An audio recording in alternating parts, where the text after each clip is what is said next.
अगर तुम न होते,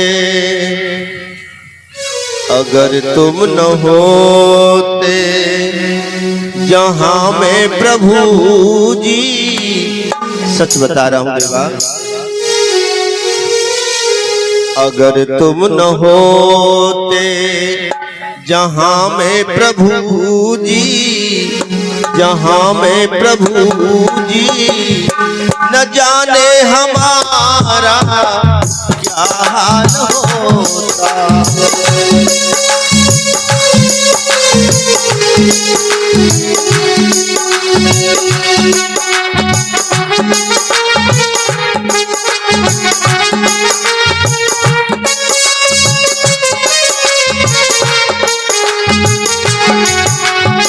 क्या होता हमारा, मुझे कौन जानता था तेरी बंदगी से पहले, मुझे कौन जानता था तेरी बंदगी से पहले, मैं तो यूं ही पड़ा हुआ था उस गंदगी में पहले।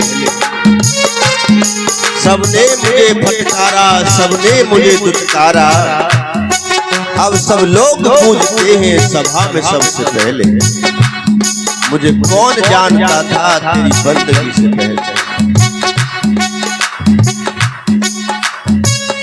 न जाने हमारा क्या हाल होता, न जाने हमारा क्या हाल होता।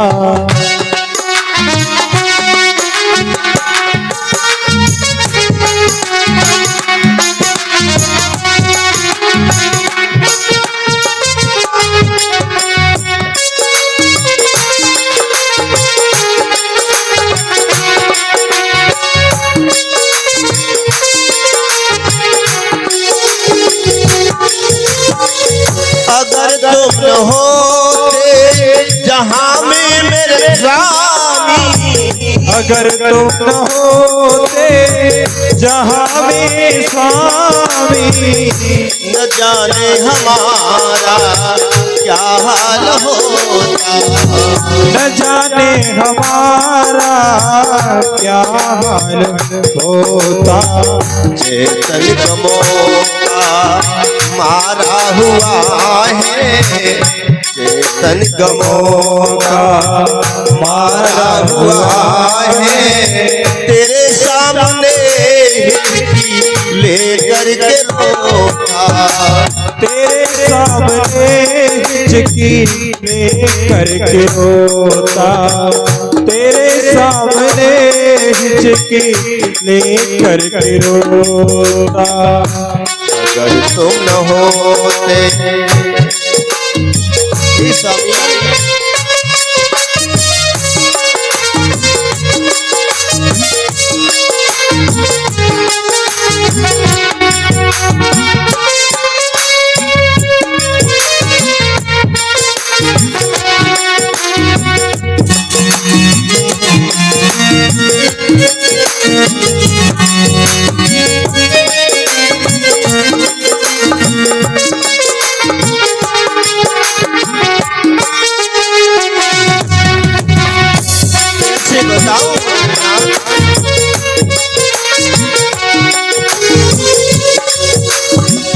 जिसे अपना समझा उसी ने खता की, जिसे अपना समझा उसी ने खता की, नेकी के बदले उसी ने दगा दी, नेकी के बदले उसी ने दगा दी। अगर तेरा दामन, अगर तेरा दामन पकड़ा न होता, पकड़ा न होता, तो निश्चय ही चेतन का बदहाल होता।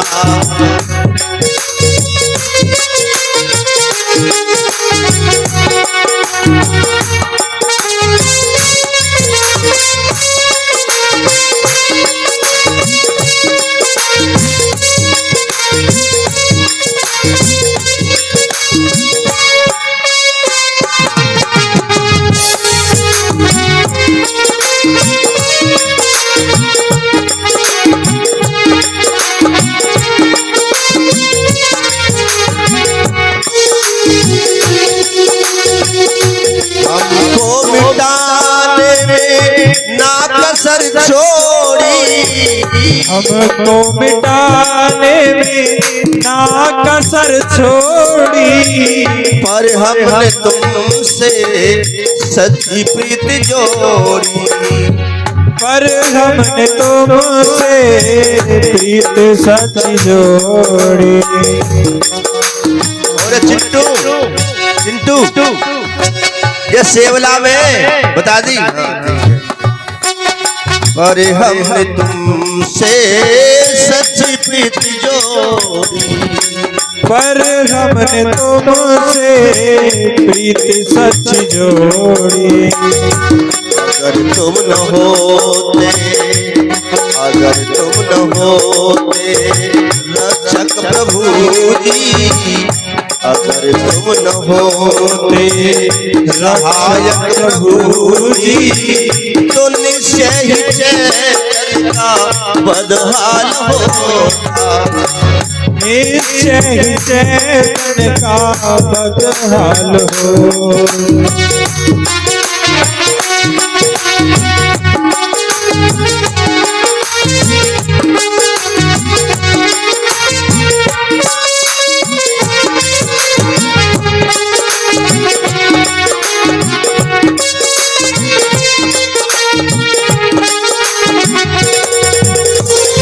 अगर तुम न होते जहाँ में प्रभु जी, जहाँ में प्रभु जी, न जाने हमारा क्या हाल होता। न जाने हमारा क्या हाल होता। चैतन्य का मौका मारा हुआ, तेरे आगे हिचकी ले करके रोता, तेरे आगे हिचकी ले करके रोता। बोले गोविंद भगवान की जय। तेरी शरण जब से ली दीनानाथ, सब कुछ बदल गया। मेरे गोविंद, मेरे नारायण, मेरे प्रभु,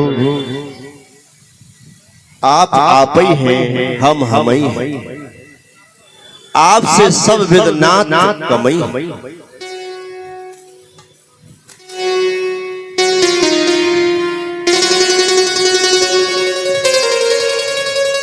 कल की कथा भागवत महात्मा प्रवेश किया था। कल की कथा को हमने कहां पे छोड़ा था? परीक्षित जी आप जगह चेंज करो। परीक्षित जी आप जगह चेंज करो, उधर बैठो, सामने आओ, मैदान में आओ। सुखदेव और परीक्षित की तो टक्कर है, और क्या है? सामने आओ।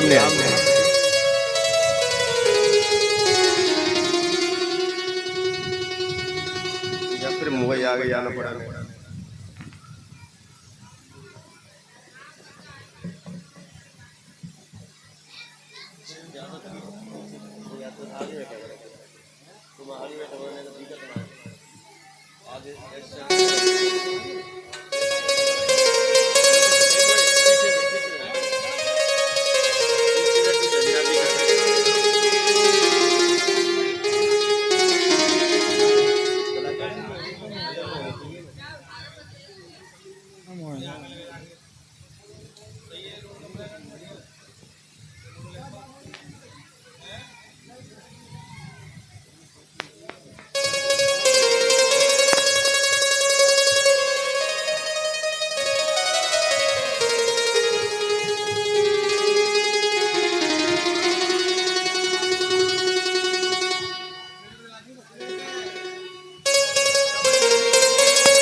बोले गोविंद भगवान की जय। कल की कथा को कहाँ विश्राम दिया गया था? कौन बताएगा? खड़े होके बताओ। एक ब्रजेश से को माइक की व्यवस्था करो, माइक को लीड। कभी कभार पूछ ले जनता से कुछ। कल की कथा कहाँ पर छोड़ी थी? परीक्षित जी, कल की कथा कहाँ पर विश्राम हुई थी? कथा ध्यान से सुनो। लास्ट में दिन 9वें दिन, और हम तुमसे कथा में से 3 प्रश्न पूछेंगे, उसी कथा में से जिसको हम कह रहे हैं। और जो 3 प्रश्नों के जवाब देगा उसे उसकी राशि का रत्न दिया जाएगा, फ्री। उसकी राशि का नग दिया जाएगा, फ्री। इसलिए गौर से कथा सुनो।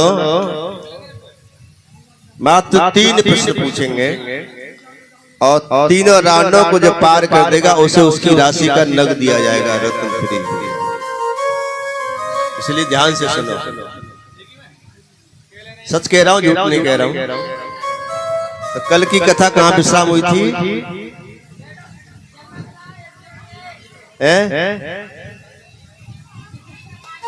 हाँ सही है, कुछ बोलो। धुंधकारी की कथा चल रही थी।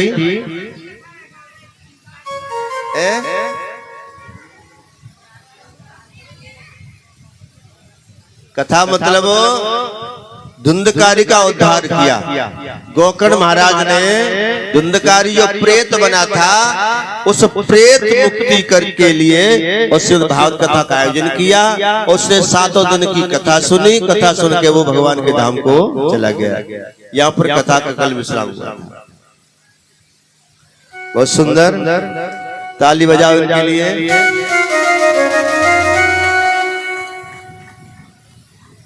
तो सूत जी महाराज 88,000 ऋषि कथा सुना रहे हैं और सनकादिक देवर्षि नारद भक्ति और ज्ञान वैराग्य कथा सुना रहे हैं।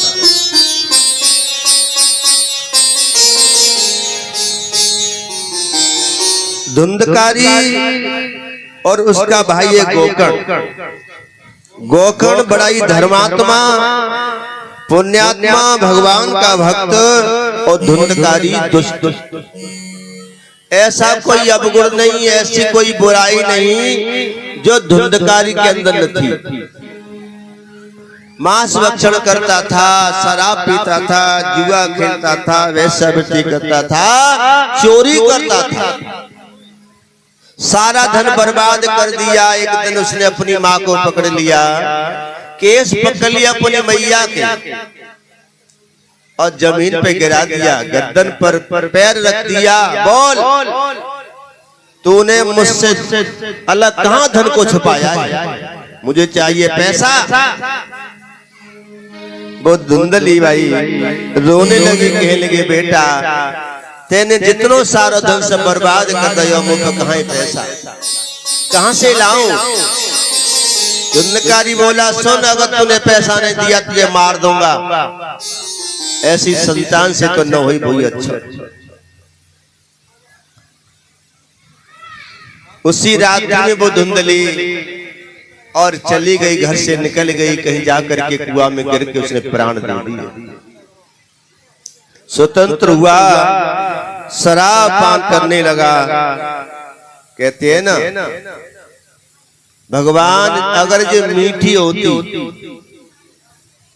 इतनी बुरी बदबू, इतनी बड़ी तीखी और इतनी कड़वी, लेकिन फिर भी लोग उसके दीवाने हैं। शास्त्र कहते हैं 6 अपराध ऐसे बताए हैं जिनका प्रायश्चित नहीं है, उन्हें तो निश्चय ही नरक में गिरना पड़ेगा। गुरुपत्नी से गमन, संत गुरु ब्राह्मण का धन हरण, दूसरा पाप, महापाप है ये। अगम्या नारी के साथ में रमण, चौथा है स्वर्ण की चोरी।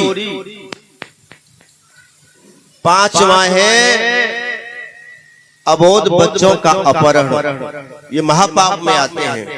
और छठवां है शराब पीना, ये भी महापाप में आते हैं। सबका प्रायश्चित हो जाता है, माफ हो जाते हैं, लेकिन ये 6 महापाप माफ नहीं होते। घर में हमसे पाप होते हैं, अधर्म होते हैं, गलतियां होती हैं, तीर्थों में जाकर के उनसे छुटकारा पाते हैं। लेकिन जो लोग तीर्थ में, मंदिरों में, पांडाल में भी जाकर के बुरा काम करते हैं, चोरी चंगोरी करते हैं, दूसरों को दुख देते हैं, हरण करते हैं, तो उनको पाप की प्रायश्चित नहीं है कहीं भी। तो ये महापाप है। यहाँ तक लिखा है कि सुरापानम नरकम यान्ति नास्ति तत्र विचारणा। शास्त्र कहते हैं कि जो शराब का सेवन करते हैं उन्हें तो नरक में जाना पड़ेगा।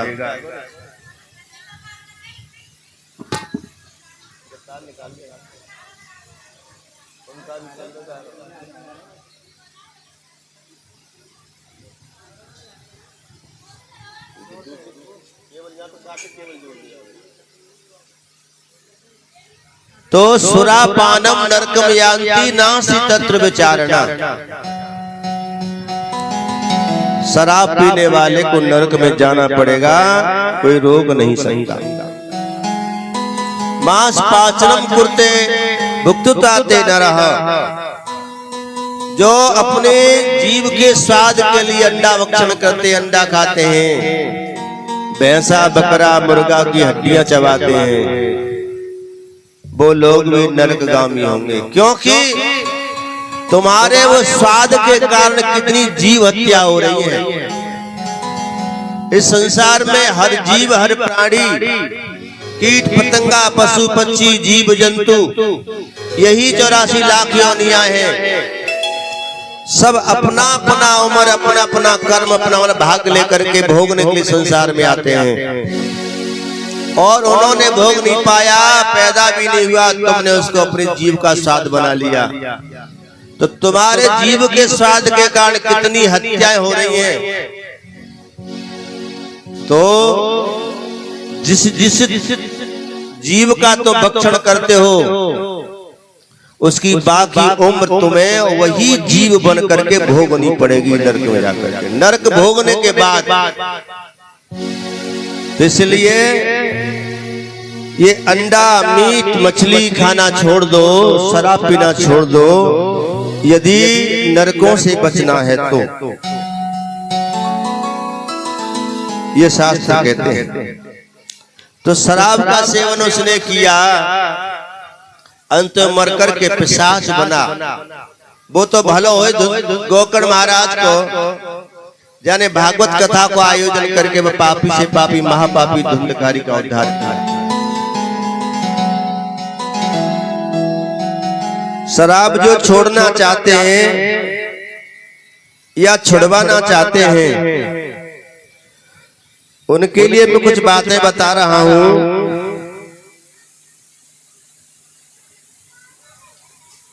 एक सल्फर पोटेसी 200 लिक्विड दवा आती है। जो शराब पीते हैं, बेटा, पति, भाई, कोई भी, उसको खाली पेट सवेरे 1 चम्मच अगर उसकी सुबह शाम पिलाई जाए कुछ समय तक, तो धीरे धीरे दारू छूट जाएगी। सल्फर पोटेसी ये आती है, होम्योपैथी दवा है, पानी जैसा आता है शीशी में, आप ला सकते हो। अगर नहीं ला सकते हो तो सल्फर को बोलते हैं अदरक। अदरक का जूस, अदरक का रस निकाल करके सवेरे शाम खाली पेट के चम्मच आप दोगे तो भगवान करे धीरे धीरे उसकी शराब की लत, नशा की लत, कोई भी नशा की लत छूट जाएगी। क्योंकि जब शराब पीता है व्यक्ति तो उसके फेफड़ों पे, लीवर पे परत जम जाती है। देखा होगा तुमने, किसी बर्तन में पानी भरते भरते भरते रहो, उसमें पानी की सफेद से परत जम जाती है, और जब उस बर्तन में पानी भरना बंद कर दो तो फिर वो चटकती है।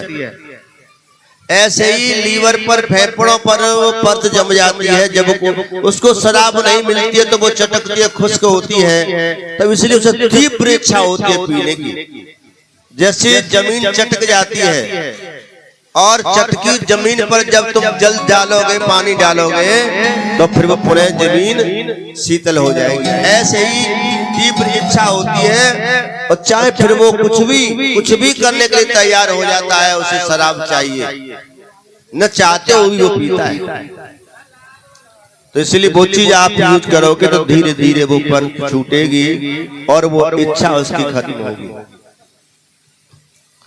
पहला काम। लेकिन भैया लोग चाहे जभी तो जबरदस्ती कहां तक पिला हुए तुम, इसलिए नहीं चाहते और शराब तुम्हें छुड़वानी है।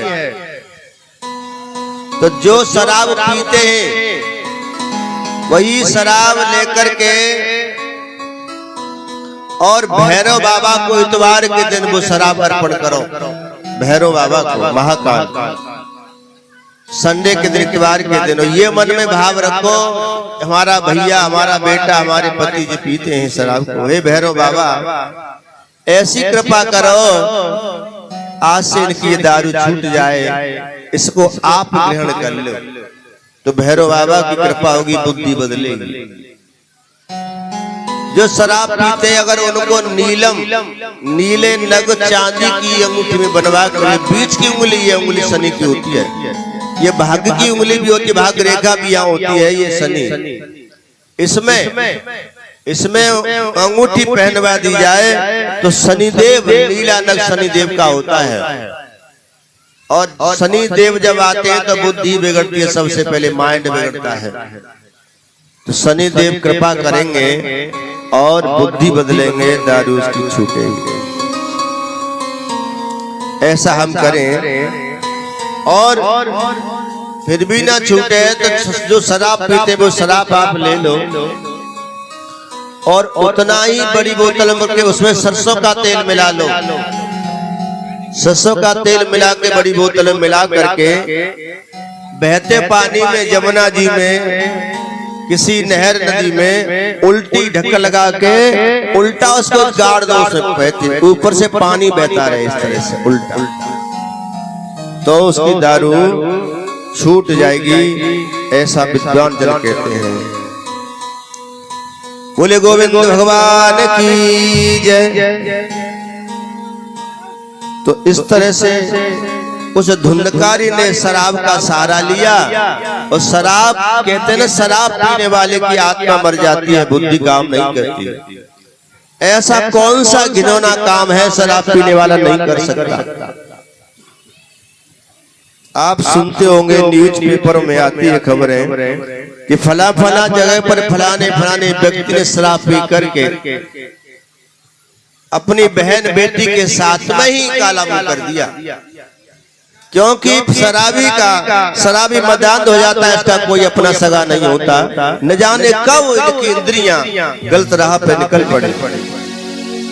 इसीलिए ये बहुत महापाप है, इससे बचना चाहिए, इसे छोड़ना चाहिए। क्योंकि बड़ी मुश्किल से परमात्मा ने कृपा करके हमको मनुष्य का तन दिया है और हम इस शरीर को इसी तरह से बर्बाद करेंगे तो फिर कभी मिलेगा नहीं और पिशाच बनकर के प्रेत योनि में जाओगे, जन्म जन्मांतर के लिए भटकोगे और फिर कुछ नहीं मिलेगा पछतावे के सिवा। इसलिए उठ जाग मुसाफिर भोर भई, अब रैन कां जो सोता है, जागो तब सवेरा। इसलिए इस महापाप से हमें बचना चाहिए, क्योंकि इस धुंधकारी ने बुरे काम करके दुख ही दिया। इसके पापों के कर्मों के कारण ब्राह्मण देव आत्मदेव घर छोड़ के निकल गए, गौखर चला गया, भैया धुंधली मर गई, सभी पड़ोसी परेशान और खुद भी अधोगति में गया। शराब पीने वाला अगर दो काम करे तो बुराई नहीं है। शराब पीने वाला पिए ये सोच करके कि मेरे पीने से किसी को भी किसी प्रकार की परेशानी न हो। पियो। लेकिन शराब पीने वाले का सबसे पहले तो शरीर की दुर्गति होती है, क्योंकि शरीर परमात्मा ने धरोहर के रूप में दिया है, उसी के साथ आप घात कर रहे हो। तो इसके कारण परिवार को कष्ट मिला, माता पिता को कष्ट मिला, और ऐसी संतान मर जाए तो अच्छा, जिसके कारण माता पिता को कष्ट मिले, दुख मिले। कहती है ना कि माँ बाप से बढ़कर जग में कोई दूजा नहीं खजाना, जिसने तुम्हें जन्म दिया रे दिल इनका नहीं दुखाना।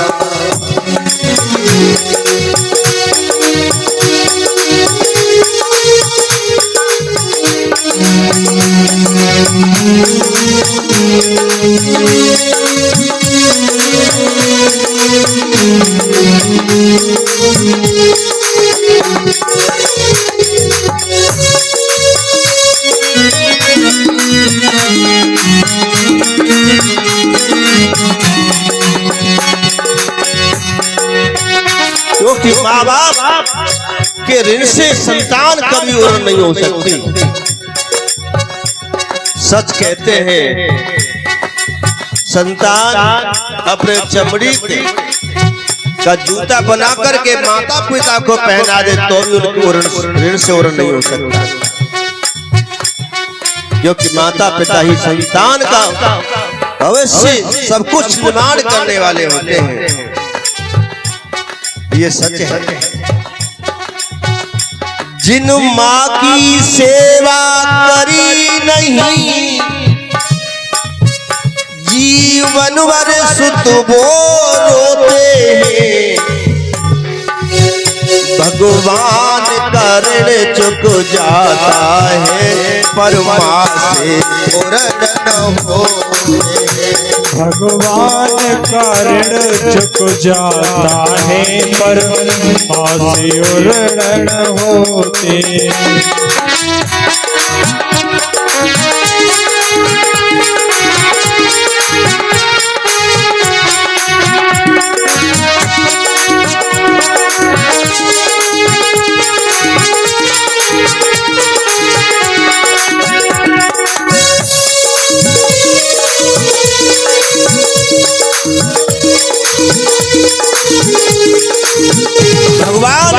भगवान भी नहीं, माँ का ऋण तो भगवान भी नहीं चुका पाए। इसीलिए सबसे पहले भगवान का नाम नहीं लिया। मातृ देवो भव पितृ देवो भव, सबसे पहले माँ को याद किया है। भगवान राम ने भी कह दिया कि जननी जन्म भूमि स्वर्गादपि गरीयसी, जननी और जन्मभूमि स्वर्ग से भी बढ़कर है। भगवान राम ने खुले शब्दों में कह दिया, पिता कैसा भी हो, पिता पिता होता है, और राम से बड़ा पितृ भक्त कोई हो ही नहीं।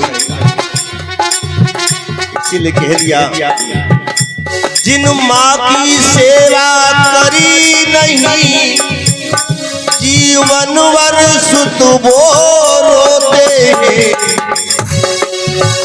भगवान का ऋण चुक जाता है, पर माँ से पूर्ण न होते।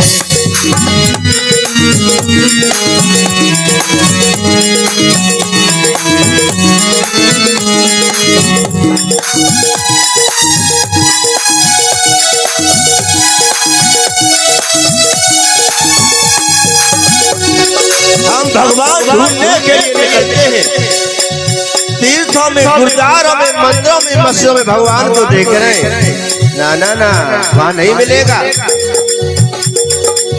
अगर सच्चा भगवान तुम्हें पाना है तो संतान के लिए माता पिता में ईश्वर है, भगवान है।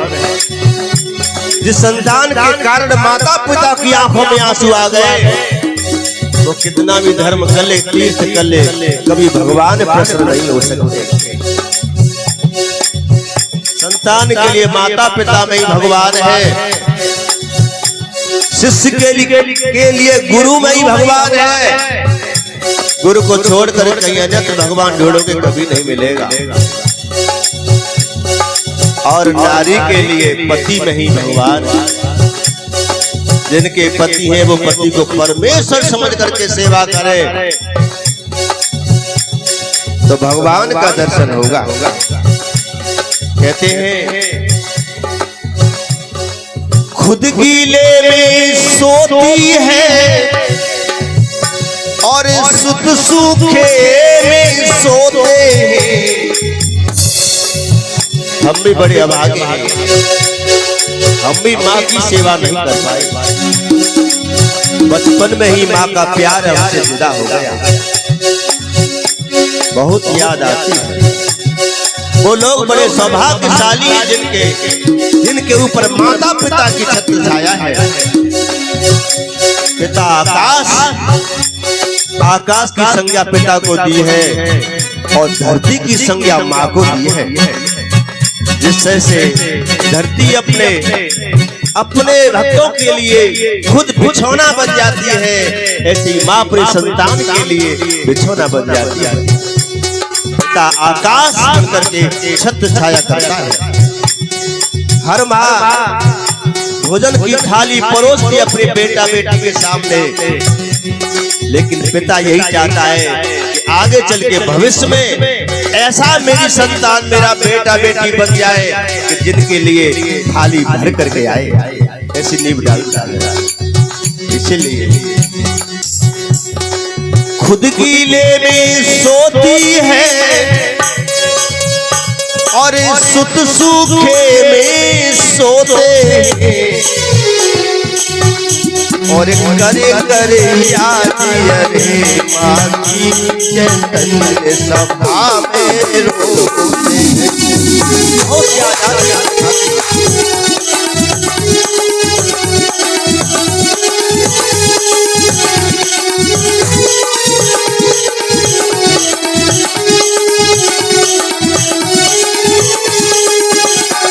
माता जब निर्माता भवती माई संसार का निर्माण करने वाली है। इसीलिए कह दिया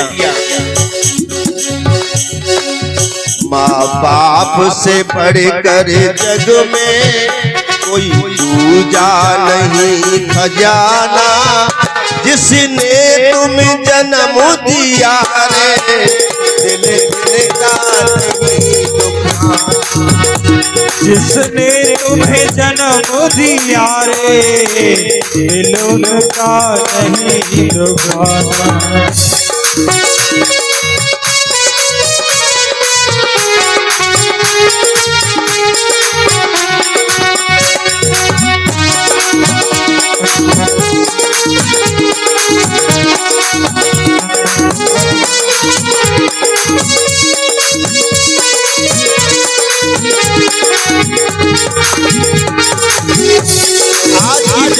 के लिए मेरा संदेश, आजकल के बच्चे कुछ दो शब्द क्या अंग्रेजी के पढ़े लिखे, माता पिता को समझते ही नहीं है। उन्होंने सारी दुनिया देखी है, तेरी अंग्रेजी के दो शब्द उनके आगे कुछ नहीं है। ऐसा अनुभव उन्होंने प्राप्त किया है। बताया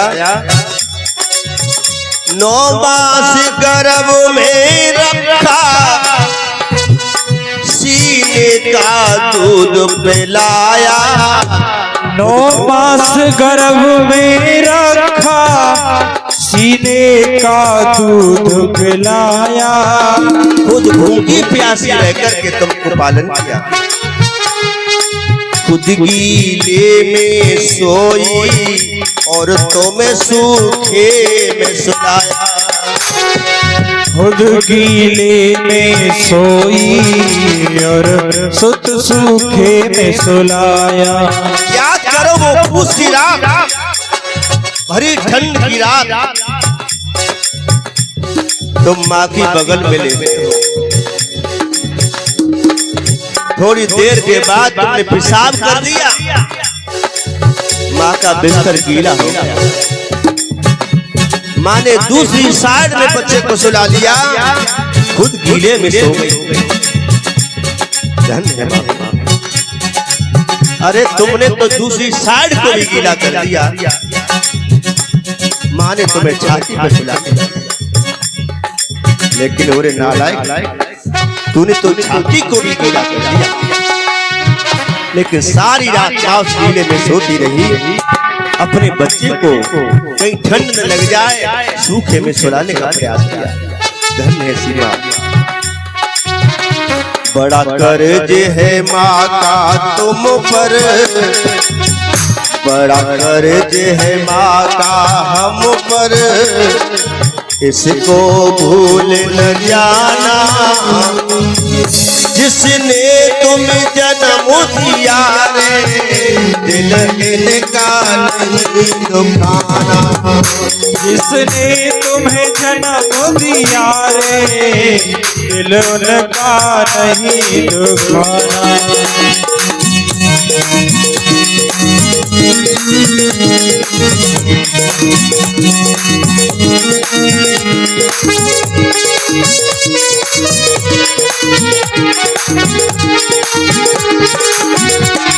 एक मेरी बात, किसी भी क्षेत्र में, जीवन के क्षेत्र में तुम्हें तरक्की उन्नति पानी है, लक्ष्य पाना है, माता पिता का आशीर्वाद लेना शुरू कर दीजिए।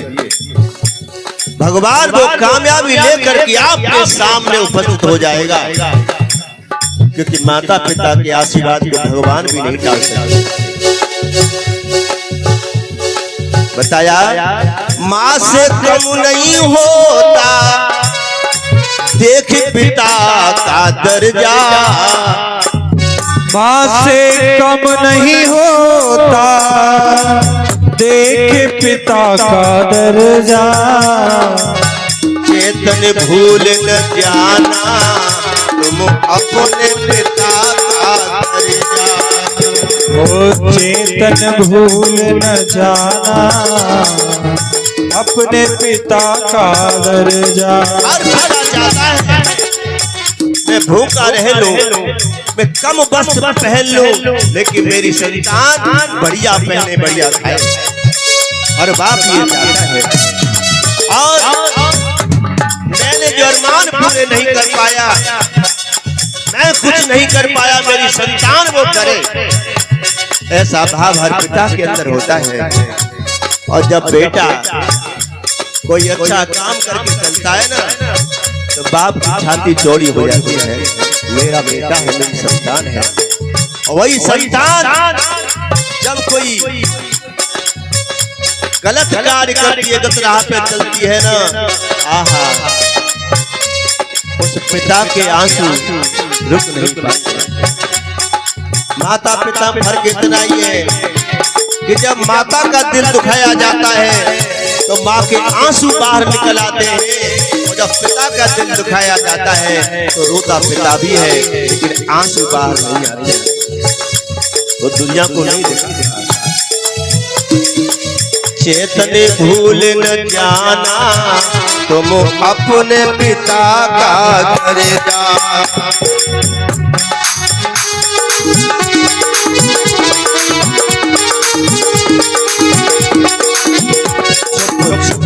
पिता है रोता, छुप छुप के पिता है रोता, मुश्किल समझ है पाना, जिसने तुम जन्म दिया रे, दिल इनका नहीं दिखाना, जिसने तुम्हें जन्म दिया रे, दिल इनका नहीं दुखाना।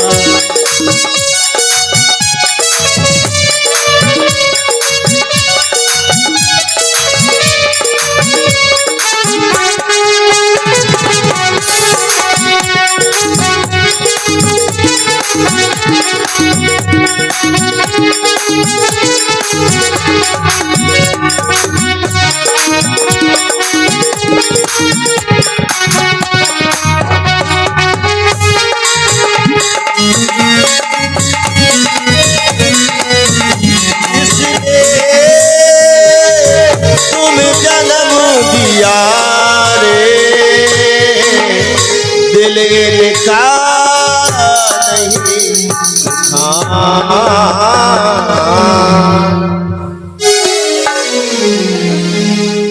आज की संतान के लिए संदेश, अगर कहीं ईश्वर को तुम ढूंढ रहे हो तो माता पिता नहीं है, ये साक्षात भगवान का ही स्वरूप है। तो इस तरह से उस पापी धुंध का जिसने माता पिता को दुख दिया, आंखों में आंसू दिए, लेकिन भला उस गोकर्ण का जिसने भागवत के माध्यम से उसका उद्धार करा दिया। सूत जी समझा रहे हैं ऋषियों, ये भागवत कथा कोई कहानी नहीं है, कोई पुस्तक नहीं है, कोई पोथी नहीं है, ये साक्षात मेरे गोविंद का स्वरूप है। एक बार व्यास जी के मन में बड़ी चिंता बेचैनी हुई, इतनी दिमाग में टेंशन हो गई, सब खाना पीना दूर हो गया। देवसी नारद का पदार्पण हुआ कि हे व्यासी, आपने बहुत बड़े बड़े महान कार्य किए, आपने बड़े बड़े ग्रंथ लिखे, एक वेद के 4 भाग आपने किए, 4 वेद बनाए, 18 पुराण बनाए, आपने ग्रंथ मीमांसा शास्त्रों का निर्माण आपने किया, महाभारत जैसा ग्रंथ लिखा आपने, फिर भी आपके मन में शांति नहीं है। व्यास जी बोले, नारद जी क्या बताऊं, मेरे मन में बड़ी उथल पुथल है, क्या कारण है, इतना सारा लेखन लिखने के बाद भी मेरे मन में शांति नहीं है। तो नारद जी बोले कि तुमने माना कि बड़े बड़े ग्रंथ लिखे, महाभारत जैसा ग्रंथ लिख दिया है, लेकिन तुमने शांति इसलिए नहीं है कि तुमने कोई भगवान का कोई प्यारा सा ग्रंथ नहीं लिखा जिसमें गोविंद की लीला हो। व्यास जी बोले, हे नारद जी, अब मैं वृद्ध हो गया हूँ, अब मेरी शक्ति इतनी नहीं है कि मैं एक कोई ग्रंथ लिख सकूं। तो नारद जी ने कहा, चिंता न करो, संतों के, बड़ों के, गुरुओं के आशीर्वाद से सब संभव हो जाता है, आप तैयारी करो। ठीक है, क्योंकि संतों के आशीर्वाद से सब संभव है। नारद जी ने बताया कि मैं पूर्व जन्म में दासी का पुत्र था और संतों की कृपा से आज मैं ब्रह्मपुत्र बना हूं। आप तैयारी करिए। गणेश जी को बुलाया लिखने के लिए और इस भागवत जी का निर्माण किया। मन की वेदना मिटाने के लिए, मन की अशांति मिटाने के लिए, शांति प्राप्ति के लिए सबसे बड़ा अनुपम शास्त्र का निर्माण किया व्यास जी ने और बताया, ये भागवत हरि रूप जिसका जो सदा चिंतन करे, हो ज्ञान भक्ति बैरागी से पूर्ण, इससे यम डरे। विपदा हटे समता बढ़े, घर में सुख संपदा बढ़े, सप्ताह की निर्मल कथा सुन कर्म का बंधन डरे। क्योंकि भागवत की शरण में जाना परमात्मा की शरण में ही जाना है। मैंने कल बताया था कि भागवत कथा के अनुसार से क्या नहीं हो सकता। काल मृत्यु प्रेत योनि हो या जिन्न पिशाच, भागवत कथा के योग से मुक्ति दृढ़ विश्वास। पितृ दोष या ग्रह दोष या हो वास्तु दोष, भागवत कथा के योग से मिटते सर्व दोष। ऐसी कौन सी बाधा है जो भगवान की शरण में, भागवत की शरण में जाने से पूरी नहीं हो। तो इस तरह से भागवत जी का निर्माण किया। जब निर्माण हो गया तो व्यासी को एक चिंता और लगी कि जन जन में इसका प्रचार प्रसार किया जाए, जगह जगह पर कथा गान की जाए, जगह जगह पर इस पुराण का आख्यान सुनाया जाए, क्योंकि जन जन का कल्याण ही चाहते हैं। इसीलिए वो लोग बड़े भाग्यशाली होते हैं जो भगवान की कथा का आश्रय लेते हैं औरों को भी इसका श्रवण कराते हैं। श्रवण करना तो अच्छी बात है ही, लेकिन औरों को श्रवण कराना बहुत अच्छी बात है, क्योंकि भगवान ने कहा है कि मम कथा यत्र गायन्ति और तत्र देवता रमन्ते। जहाँ पर मेरी कथा का गायन होता है वहां पर समस्त सिद्धियां अपने आप चल करके आ जाती हैं, मेरा स्वयं पदार्पण हो जाता है। इसीलिए ऐसे अनुष्ठानों में हमें बढ़ चढ़ कर भाग लेना चाहिए। परम शांति, परम सिद्धि, परम सुख मिलता है और विशेषतः भगवान की कृपा हमको मिलती है।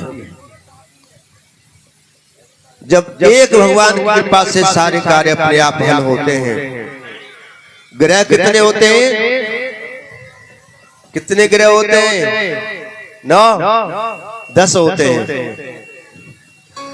ग्रह होते हैं 10।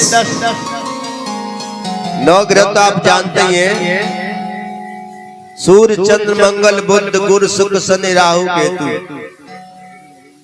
9 ग्रह हो गए, लेकिन 9 ग्रहों के बाद एक ग्रह और होता है जो 9 ग्रहों को भी शांत कर देता है, अनुग्रह। याद कर लो, अनुग्रह 10वां ग्रह है। अनुग्रह मीन्स कृपा, अनुग्रह मीन्स आशीर्वाद, अनुग्रह मीन्स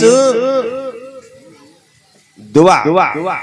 तो भगवान की दुआ, भगवान की कृपा, भगवान का आशीर्वाद जब मिल जाता है तो ये 9 ग्रह भी कुछ नहीं बिगाड़ते।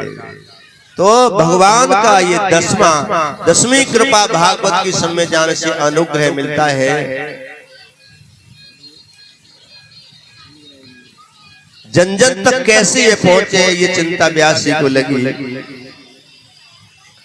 एक दिन क्या हुआ, भगवान शंकर मैया पार्वती को कथा सुना रहे हैं। वहां एक तोते के बच्चे ने वो कथा सुन ली, सुनकर के अमर हो गए। और जब भगवान शिव को पता चला तो देखा कि मेरी कथा की चोरी की। कथा की चोरी कैसे होती है? मंच से पीछे बैठ करके कथा सुनी जाए तो चोरी, मंच से ऊपर बैठ के कथा सुनी जाए तो चोरी दोष लगता है।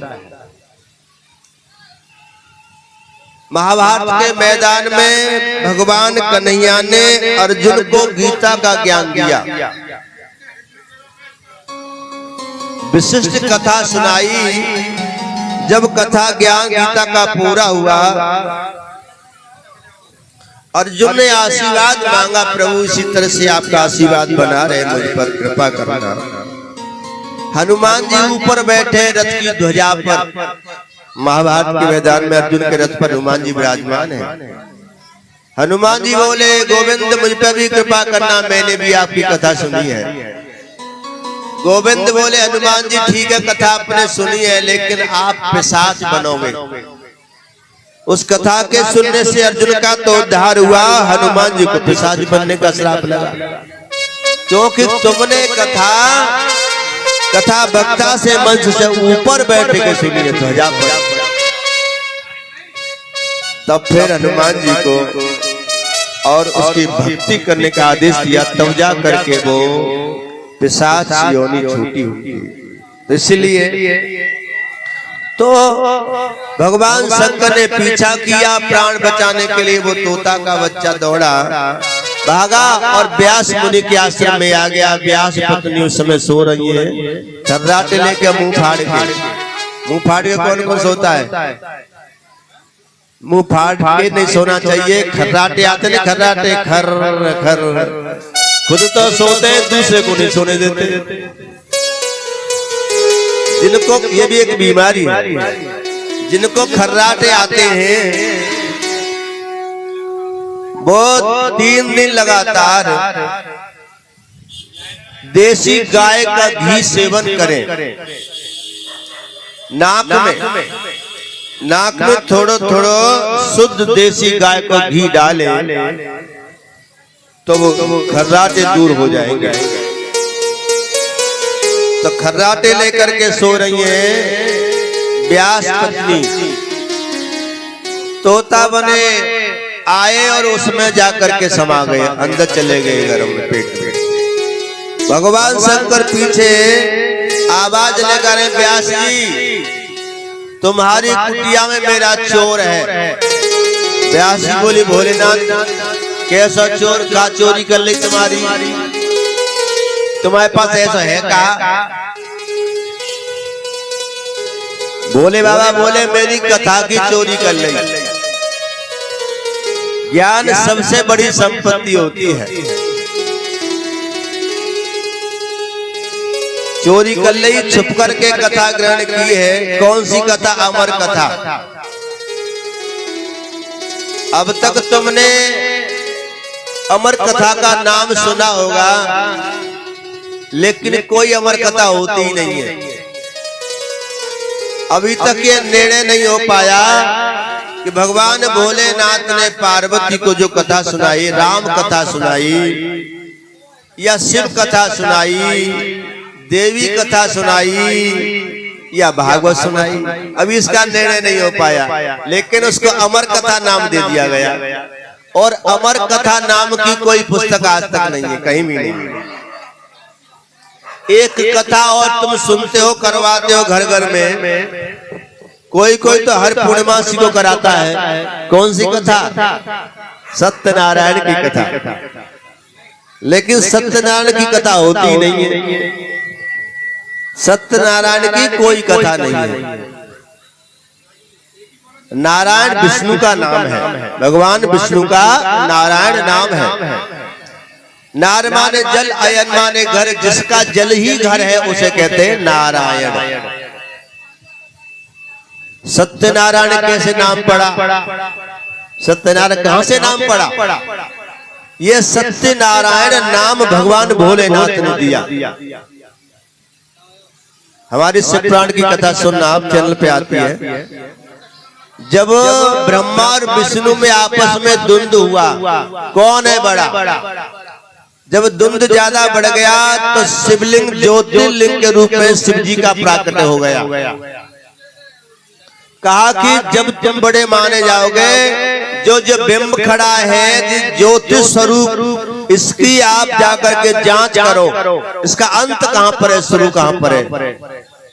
तो ब्रह्मा जी ऊपर गए, विष्णु नीचे गए, लेकिन कहीं और छोर नहीं पाया। निराकार ब्रह्म का कोई और छोर नहीं मिला। तो ब्रह्मा जी झूठ बोल दिया कि मैंने पता पा लिया है। तो ब्रह्मा जी को श्राप लगा। जिस मुख से झूठ बोला उस मुख को भी काट दिया गया, उस शीश को भी काट दिया गया। 5 मुख थे ब्रह्मा जी के, तभी से काल भैरव पैदा हुए। विष्णु भगवान से पूछा कि बताओ वत्स तुमने पता पाया? तो नारायण ने सच बोल दिया कि मैं पता नहीं लगा पाया। भगवान आज तो सदा से प्रसन्न हो गए। आकाशवाणी हुए विष्णु तुम सारे विश्व का जगत का आधार हो। विश्व अनु माने आधार, विश्व का आधार हो, इसलिए आज से आपका नाम विष्णु रखा जाएगा। घोर तपस्या करी इन्होंने 12,000 दिव्य वर्ष। भगवान विष्णु ने, जिनके शरीर से जल ही जल निकला, इसलिए सारी धरती पर जल ही जल है। नीला शरीर पड़ गया। इनका दूसरा नाम रखा कि तुम्हारा नाम नारायण होगा, क्योंकि जल में ही तुम्हारा वास हो गया, जल में। तुमने सत्य बोला, इसलिए आज से तुम्हारा नाम सत्य नारायण होगा। और जो भी कलयुग में जो भी भक्त अपने घर में सत्यनारायण की कथा कराएगा, तुम्हारी कथा पूजन कराएगा, उस पर तुम्हारी कृपा तो बरसेगी, तुमसे पहले मेरी कृपा बरसेगी उस पर। भोले बाबा ने कहा। तो सत्यनारायण नाम भोले बाबा ने दिया।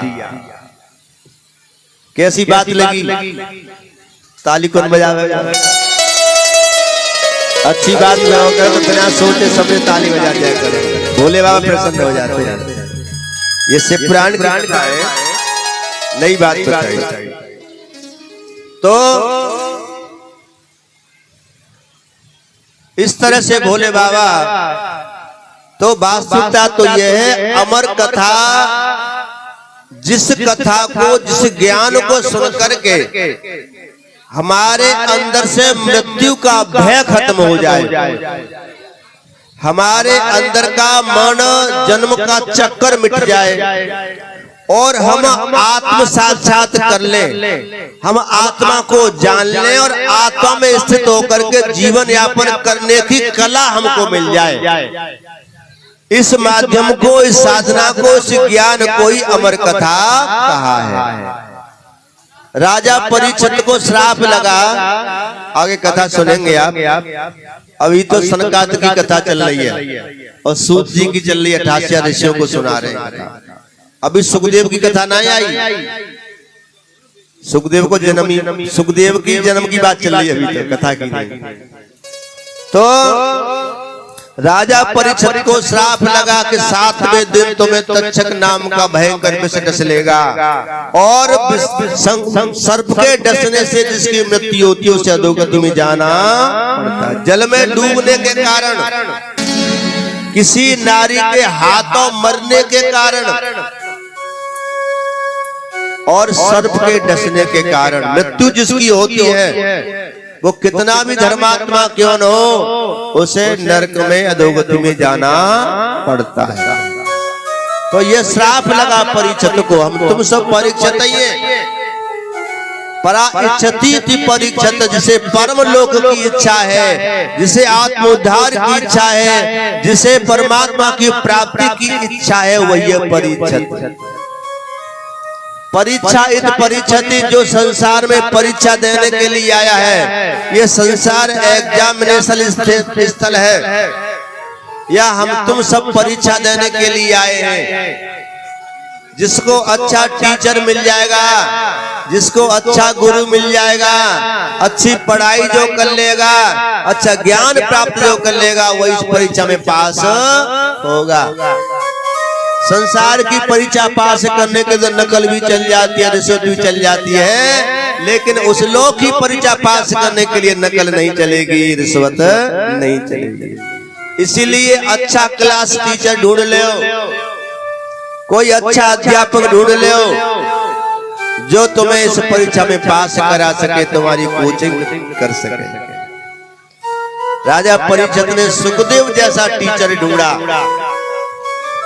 अध्यापक ढूंढा, जिसने राजा परीक्षित को उस अधोगति से बचा दिया, आत्मा का अनुभव करा दिया। तो भोले बाबा बोले कि इसने तुम्हारे घर में कुटिया में घुसा है, इसने मेरी चोरी अमर कथा की है। क्योंकि पार्वती के 108 जन्म हो गए थे। एक दिन नारद जी ने कह दिया कि भैया एक बात बताओ, तुम्हें भोले बाबा कितना प्रेम करते हैं। पार्वती मैया बोली, इतना प्रेम करते, इतना प्रेम करते हैं कि कभी कोई बात नहीं छुपाते। अच्छा, तो एक बात तुमने पूछी कि भगवान भोलेनाथ के गले में जो मुंडन की माला पड़ी है वो किसकी है? पार्वती बोली, ये तो पता है, इतना प्रेम करते, जब जब हमने शरीर छोड़ा तब तब हमारे मुंडों की माला भोले बाबा ने, मेरे प्रभु ने अपने गले में धारण किए, इतना प्रेम करते हैं। ये तो सही है, लेकिन ये नहीं बताया कि तुम्हारा 108 बार जन्म मरण हो गया और भोले बाबा को एक बार भी ना भया। तो ऐसी कौन सी अमरौती खाई ली, कभी बताइए तुम्हें। ऐसी कौन सी औषधि को सेवन कर लो जाते वो एक बार ना मरे और तुम बार बार मरे। दिमाग सनक गया पार्वती मैया का। ओहो, इतनी बड़ी बात छुपा ली हमने। खटपाटी लेके डर गई, को भवन में चली गई, अमंगल भेष बना लिया। भोले बाबा आए, सत्संग करके देखा तो पार्वती नजर न आ रही। कहाँ चली गई? नंदी से पूछा, रे नंदी मैया कहाँ है तेरी? बाबा मैया तो नाराज है तुमसे।